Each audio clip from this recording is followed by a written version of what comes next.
دوستو، سعادت حسن منٹو کا افسانہ جانکی آپ کی خدمت میں حاضر ہے۔ اگر آپ کو یہ کانٹینٹ پسند ہے تو اس چینل کو لائک اور سبسکرائب کرنا مت بھولیے اور اپنے دوستوں اور عزیزوں کے ساتھ شیئر بھی کیجیے۔ جانکی۔ پونے میں ریسوں کا موسم شروع ہونے والا تھا کہ پشاور سے عزیز نے لکھا کہ میں اپنی ایک جان پہچان کی عورت جانکی کو تمہارے پاس بھیج رہا ہوں۔ اس کو یا تو پونا میں یا بمبئی کی کسی فلم کمپنی میں ملازم کرا دو۔ تمہاری واقفیت کافی ہے، امید ہے تمہیں زیادہ دقت نہ ہوگی۔ دقت کا تو اتنا زیادہ سوال نہیں تھا، لیکن مصیبت یہ تھی کہ میں نے ایسا کام کبھی کیا ہی نہیں تھا۔ فلم کمپنیوں میں اکثر وہی آدمی عورتیں لے کر آتے ہیں جنہیں ان کی کمائی کھانا ہوتی ہے۔ ظاہر ہے کہ میں بہت گھبرایا، لیکن پھر میں نے سوچا عزیز اتنا پرانا دوست ہے، جانے کس یقین کے ساتھ بھیجا ہے، اس کو مایوس نہیں کرنا چاہیے۔ یہ سوچ کر بھی ایک گنا تسکین ہوئی کہ عورت کے لیے اگر وہ جوان ہو، ہر فلم کمپنی کے دروازے کھلے ہیں۔ اتنی تردد کی بات ہی کیا ہے، میری مدد کے بغیر ہی اسے کسی نہ کسی فلم کمپنی میں جگہ مل جائے گی۔ خط ملنے کے چوتھے روز وہ پونا پہنچ گئی۔ کتنا لمبا سفر طے کر کے آئی تھی، پشاور سے بمبئی اور بمبئی سے پونا۔ پلیٹ فارم پر چونکہ اس کو مجھے پہچاننا تھا، اس لیے گاڑی آنے پر میں نے ایک سرے سے ڈبوں کے پاس سے گزرنا شروع کیا۔ مجھے زیادہ دور نہ چلنا پڑا کیونکہ سیکنڈ کلاس کے ڈبے سے ایک متوسط قد کی عورت جس کے ہاتھ میں میری تصویر تھی اتری۔ میری طرف پیٹ کر کے وہ کھڑی ہو گئی اور ایڑیاں اونچی کر کے ہجوم میں مجھے تلاش کرنے لگی۔ میں نے قریب جا کر کہا، جسے آپ ڈھونڈ رہی ہیں وہ غالباً میں ہی ہوں۔ وہ پلٹی، او آپ! ایک نظر میری تصویر کی طرف دیکھا اور بڑے بے تکلف انداز میں کہا، سعادت صاحب سفر بہت ہی لمبا تھا۔ بمبئی میں فرنٹیئر میل سے اتر کر اس گاڑی کے انتظار میں جو وقت کاٹنا پڑا اس نے طبیعت صاف کر دی۔ میں نے کہا، اسباب کہاں ہے آپ کا؟ لاتی ہوں، یہ کہہ کر وہ ڈبے کے اندر داخل ہوئی۔ 2 سوٹ کیس اور ایک بستر نکالا۔ میں نے کلی بلوایا اور اسٹیشن سے باہر نکلتے ہوئے اس نے مجھ سے کہا، میں ہوٹل میں ٹھہروں گی؟ میں نے اسٹیشن کے سامنے ہی اس کے لیے ایک کمرے کا بندوبست کر دیا۔ اسے غسل کر کے کپڑے تبدیل کرنے تھے اور آرام کرنا تھا، اس لیے میں نے اسے اپنا ایڈریس دیا اور یہ کہہ کر کہ صبح 10 بجے مجھ سے ملے ہوٹل سے چل دیا۔ صبح 10:30 بجے وہ پربھات نگر، جہاں میں ایک دوست کے ساتھ ٹھہرا ہوا تھا، آئی۔ جگہ تلاش کرتے ہوئے اسے دیر ہو گئی تھی۔ میرا دوست اس چھوٹے سے فلیٹ میں جو نیا بنایا تھا موجود نہیں تھا۔ میں رات دیر تک لکھنے کا کام کرنے کے باعث صبح دیر سے جاگا تھا، اس لیے 10:30 بجے نہا دھو کر چائے پی رہا تھا کہ وہ اچانک اندر داخل ہوئی۔ پلیٹ فارم پر اور ہوٹل میں تھکاوٹ کے باوجود وہ جاندار عورت تھی، مگر جوں ہی وہ اس کمرے میں جہاں میں صرف بنیان اور پاجامہ پہنے چائے پی رہا تھا داخل ہوئی تو اس کی طرف دیکھ کر مجھے ایسا لگا جیسے کوئی بہت ہی خستہ حال اور پریشان عورت مجھ سے ملنے آئی ہے۔ جب میں نے اسے پلیٹ فارم پر دیکھا تھا تو وہ زندگی سے بھرپور تھی، مگر جب پربھات نگر کے نمبر 11 فلیٹ میں آئی تو مجھے محسوس ہوا کہ یا تو اس نے خیرات میں اپنا 10-15 اونس خون دے دیا ہے یا اس کا اسقاط ہو گیا ہے۔ جیسا کہ میں آپ سے کہہ چکا ہوں، گھر میں اور کوئی موجود نہیں تھا سوائے ایک بے وقوف نوکر کے۔ میرے دوست کا گھر جس میں ایک فلمی کہانی لکھنے کے لیے ٹھہرا ہوا تھا بالکل سنسان تھا، اور مجید ایک ایسا نوکر تھا جس کی موجودگی ویرانی میں اضافہ کرتی تھی۔ میں نے چائے کی ایک پیالی بنا کر جانکی کو دی اور کہا، ہوٹل سے تو آپ ناشتہ کر کے آئی ہوں گی، پھر بھی شوق فرمائیے۔ اس نے اضطراب سے اپنے ہونٹ کاٹتے ہوئے چائے کی پیالی اٹھائی اور پینا شروع کی۔ اس کی داہنی ٹانگ بڑے زور سے ہل رہی تھی۔ اس کے ہونٹوں کی کپ کپاہٹ سے مجھے معلوم ہوا کہ وہ مجھ سے کچھ کہنا چاہتی ہے لیکن ہچکچاتی ہے۔ میں نے سوچا شاید ہوٹل میں رات کو کسی مسافر نے اسے چھیڑا ہے۔ چنانچہ میں نے کہا، آپ کو کوئی تکلیف تو نہیں ہوئی ہوٹل میں؟ جی نہیں۔ میں یہ مختصر جواب سن کر خاموش رہا۔ چائے ختم ہوئی تو میں نے سوچا اب کوئی بات کرنی چاہیے۔ چنانچہ میں نے پوچھا، عزیز صاحب کیسے ہیں؟ اس نے میرے سوال کا جواب نہ دیا۔ چائے کی پیالی تپائی پر رکھ کر اٹھ کھڑی ہوئی اور لفظوں کو جلدی جلدی ادا کر کے کہا، منٹو صاحب آپ کسی اچھے ڈاکٹر کو جانتے ہیں؟ میں نے جواب دیا، پونا میں تو میں کسی کو نہیں جانتا۔ او! میں نے پوچھا، کیوں؟ کیا بیمار ہیں آپ؟ جی ہاں۔ وہ کرسی پر بیٹھ گئی۔ میں نے دریافت کیا، کیا تکلیف ہے؟ اس کے تیکھے ہونٹ جو مسکراتے وقت سکڑ جاتے تھے یا سکیڑ لیے جاتے تھے واہ ہوئے۔ اس نے کچھ کہنا چاہا لیکن کہہ نہ سکی اور اٹھ کھڑی ہوئی۔ پھر میرا سگریٹ کا ڈبہ اٹھایا اور ایک سگریٹ سلگا کر کہا، معاف کیجیے گا، میں سگریٹ پیا کرتی ہوں۔ مجھے بعد میں معلوم ہوا کہ وہ سگریٹ پیا ہی نہیں کرتی تھی بلکہ پھونکا کرتی تھی، بالکل مردوں کی طرح۔ سگریٹ انگلیوں میں دبا کر وہ زور زور سے کش لیتی اور ایک دن میں تقریباً 75 سگریٹوں کا دھواں کھینچتی تھی۔ میں نے کہا، اب بتاتی کیوں نہیں کہ آپ کو تکلیف کیا ہے؟ اس نے کنواری لڑکیوں کی طرح جھنجھلا کر اپنا ایک پاؤں فرش پر مارا۔ ہائے اللہ، میں کیسے بتاؤں آپ کو؟ یہ کہہ کر وہ مسکرائی۔ مسکراتے ہوئے تیکھے ہونٹوں کی محراب میں سے مجھے اس کے دانت نظر آئے جو غیر معمولی طور پر صاف اور چمکیلے تھے۔ وہ بیٹھ گئی اور میری آنکھوں میں اپنی ڈگمگاتی آنکھوں کو نہ ڈالنے کی کوشش کرتے ہوئے اس نے کہا، بات یہ ہے کہ 15-20 دن اوپر ہو گئے ہیں اور مجھے ڈر ہے کہ… پہلے تو میں مطلب نہ سمجھا، لیکن جب بولتے بولتے رک گئی تو میں کسی قدر سمجھ گیا۔ ایسا اکثر ہوتا ہے۔ اس نے زور سے کش لیا اور مردوں کی طرح زور سے دھوئیں کو باہر نکالتے ہوئے کہا، نہیں، یہاں معاملہ کچھ اور ہے۔ مجھے ڈر ہے کہ کہیں کچھ ٹھہر نہ گیا ہو۔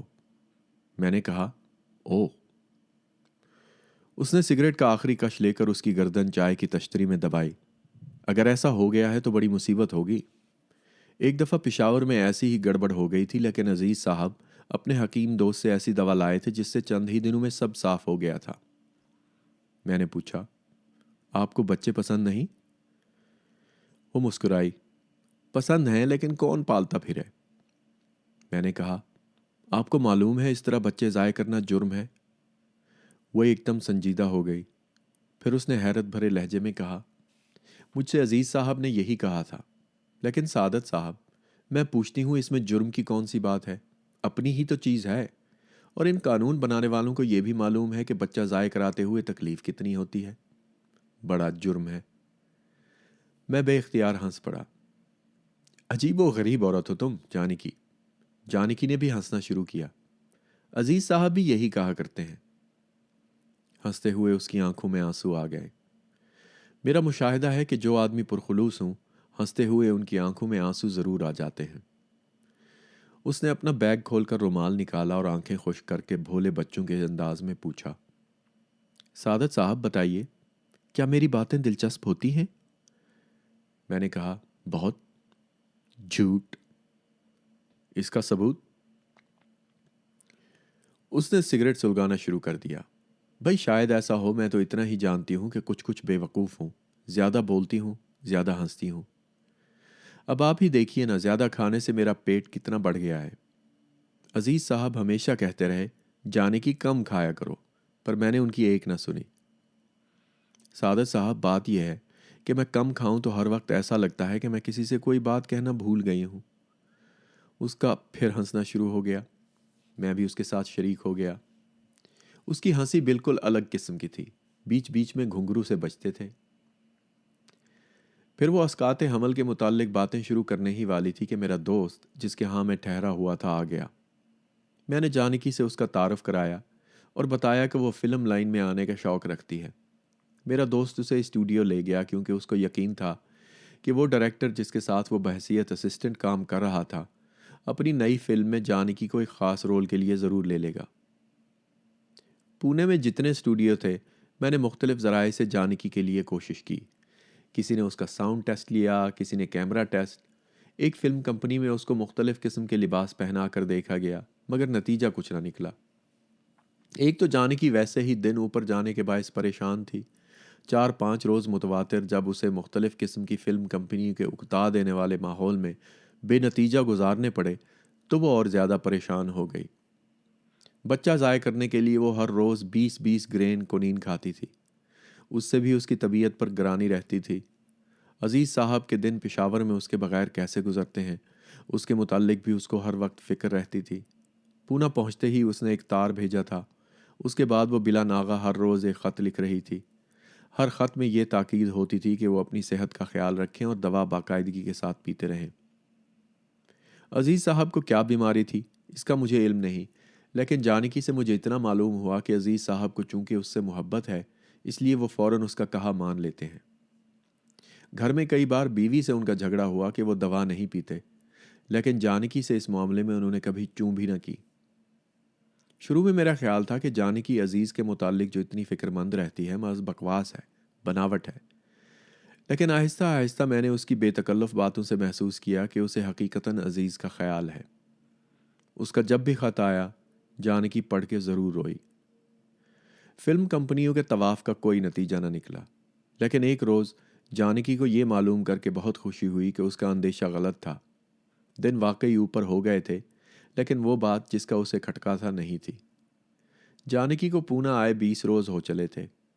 عزیز کو وہ خط پر خط لکھ رہی تھی۔ اس کی طرف سے بھی لمبے لمبے محبت نامے آتے تھے۔ ایک خط میں عزیز نے مجھ سے کہا تھا کہ پونے میں اگر جانکی کے لیے کچھ نہیں ہوتا تو میں بمبئی کی کوشش کروں، کیونکہ وہاں بے شمار اسٹوڈیو ہیں۔ بات معقول تھی، لیکن میں ایک سیریز لکھنے میں مصروف تھا، اس لیے جانکی کے ساتھ میرا بمبئی جانا بہت مشکل تھا۔ لیکن میں نے پونا سے اپنے دوست سعید کو، جو ایک فلم میں ہیرو کا پارٹ ادا کر رہا تھا، ٹیلی فون کیا۔ اتفاق سے وہ اس وقت اسٹوڈیو میں موجود نہیں تھا، آفس میں نارائن کھڑا تھا۔ اسے جب معلوم ہوا کہ میں پونے سے بول رہا ہوں تو ٹیلی فون لے لیا اور زور سے چلایا، hello Manto, Narayan speaking from this end, کہو کیا بات ہے؟ سعید اس وقت اسٹوڈیو میں نہیں ہے، گھر میں بیٹھا رضیہ سے آخری حساب کتاب کر رہا ہے۔ میں نے پوچھا کیا مطلب؟ نارائن نے ادھر سے جواب دیا، کھٹ پٹ ہو گئی ہے ان میں، رضیہ نے ایک اور آدمی سے ٹانکا ملا لیا ہے۔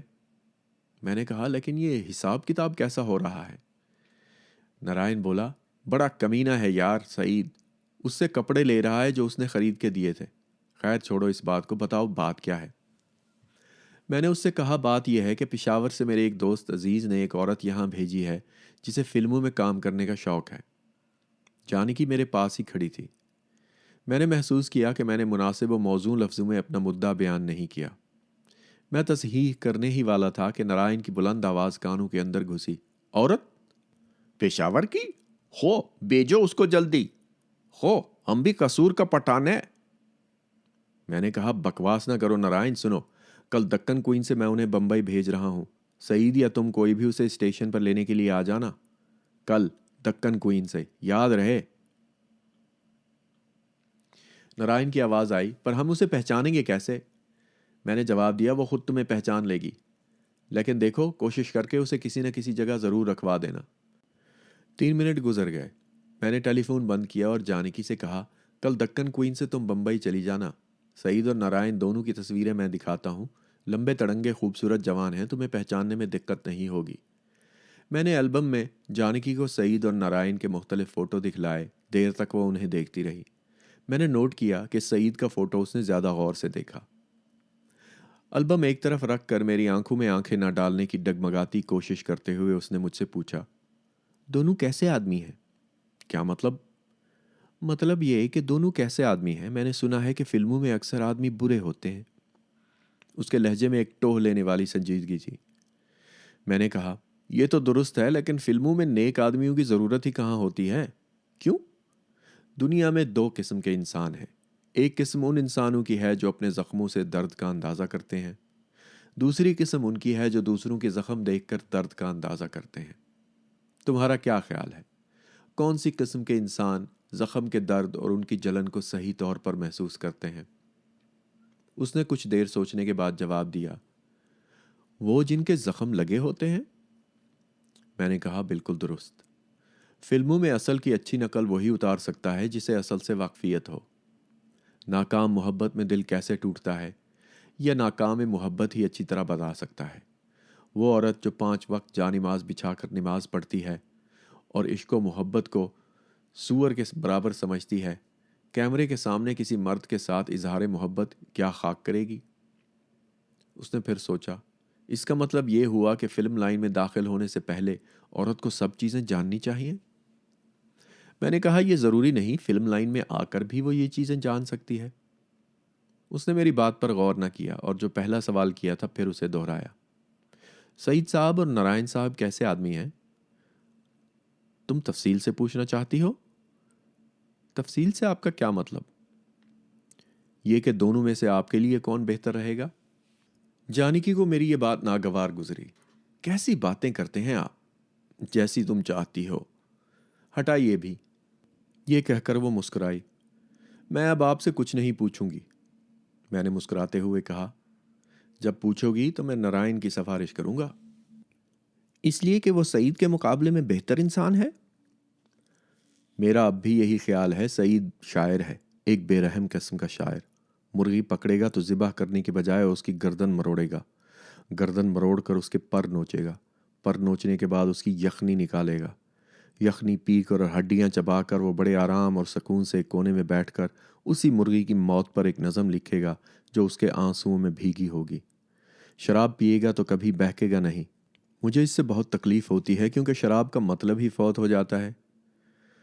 صبح بہت آہستہ آہستہ اپنے بستر پر سے اٹھے گا، نوکر سے چائے کی پیالی بنوا کر پی لے گا۔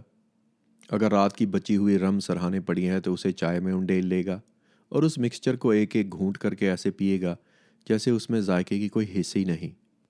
بدن پر کوئی پھوڑا نکلا ہے، خطرناک شکل اختیار کر گیا ہے، مگر مجال ہے جب وہ اس کی طرف متوجہ ہو۔ پیپ نکل رہی ہے، گل سڑ گیا ہے، ناسور بننے کا خطرہ ہے، لیکن سعید کبھی کسی ڈاکٹر کے پاس نہیں جائے گا۔ آپ اس سے کچھ کہیں گے تو یہ جواب ملے گا، اکثر اوقات بیماریاں انسان کی جزو بدن ہو جاتی ہیں۔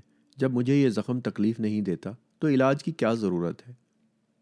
اور یہ کہتے ہوئے وہ زخم کی طرف اس طرح دیکھے گا جیسے کوئی بڑا اچھا شعر نظر آ گیا ہے۔ ایکٹنگ وہ ساری عمر نہیں کر سکے گا، اس لیے کہ وہ لطیف جذبات سے قریب قریب آ رہی ہے۔ میں نے اسے ایک فلم میں دیکھا جو ہیروئن کے گانوں کے باعث بہت مقبول ہوا تھا۔ ایک جگہ اسے اپنی محبوبہ کا ہاتھ اپنے ہاتھ میں لے کر محبت کا اظہار کرنا تھا۔ خدا کی قسم اس نے ہیروئن کا ہاتھ کچھ اس طرح سے اپنے ہاتھ میں لیا جیسے کتے کا پنجہ پکڑا جاتا ہے۔ میں اس سے کئی بار کہہ چکا ہوں ایکٹر بننے کا خیال اپنے دماغ سے نکال دو، اچھے شاعر ہو، گھر بیٹھو اور نظمیں لکھا کرو، مگر اس کے دماغ پر ابھی تک ایکٹنگ کی دھن سوار ہے۔ نارائن مجھے بہت پسند ہے۔ اسٹوڈیو کی زندگی کے جو اصول اس نے اپنے لیے وضع کر رکھے ہیں مجھے اچھے لگتے ہیں۔ ایک، ایکٹر جب تک ایکٹر ہے اسے شادی نہیں کرنی چاہیے۔ شادی کرے تو فوراً فلم کو طلاق دے کر دودھ دہی کی دکان کھول لے۔ اگر مشہور ایکٹر رہا ہے تو کافی آمدنی ہو جایا کرے گی۔ دو، کوئی ایکٹریس تمہیں بھیا یا بھائی صاحب کہے تو تم فوراً اس کے کان میں کہو آپ کی انگیا کا کیا سائز ہے۔ تین، کسی ایکٹریس پر اگر تمہاری طبیعت آ گئی ہے تو تمہید باندھنے میں وقت ضائع نہ کرو، اس سے تخلیے میں ملو اور کہو میں بھی منہ میں زبان رکھتا ہوں۔ اس کو یقین نہ آئے تو پوری جیب باہر نکال کر دکھا دو۔ چار، اگر کوئی ایکٹریس تمہارے حصے میں آ جائے تو اس کی آمدنی میں سے ایک پیسہ بھی نہ لو۔ ایکٹریسوں کے شوہروں اور بھائیوں کے لیے یہ پیسہ حلال ہے۔ پانچ، اس بات کا خیال رکھنا کہ ایکٹریس کے بطن سے تمہاری کوئی اولاد نہ ہو۔ سوراج ملنے کے بعد البتہ تم اس قسم کی اولاد پیدا کر سکتے ہو۔ 6، یاد رکھو کہ ایکٹر کی بھی عاقبت ہوتی ہے۔ اسے ریزر اور کنگھی سے سنوارنے کی بجائے کبھی کبھی غیر مہذب طریقے سے بھی سنوارنے کی کوشش کیا کرو، مثال کے طور پر کوئی نیک کام کر کے۔ 7، اسٹوڈیو میں سب سے زیادہ احترام پٹھان چوکیدار کا کرو۔ صبح اسٹوڈیو میں آتے وقت اسے سلام کرنے سے تمہیں فائدہ ہوگا، یہاں نہیں دوسری دنیا میں جہاں فلم کمپنیاں نہیں ہوں گی۔ 8، شراب اور ایکٹریس کی عادت ہرگز نہ ڈالو۔ بہت ممکن ہے کسی روز کانگریس گورنمنٹ لہر میں آ کر یہ دونوں چیزیں ممنوع قرار دے دے۔ سوداگر مسلمان سوداگر ہو سکتا ہے لیکن ایکٹر ہندو ایکٹر یا مسلم ایکٹر نہیں ہو سکتا۔ 10، جھوٹ نہ بولو۔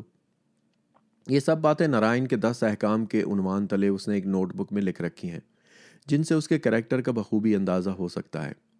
لوگ کہتے ہیں کہ وہ ان سب پر عمل نہیں کرتا، مگر یہ حقیقت نہیں۔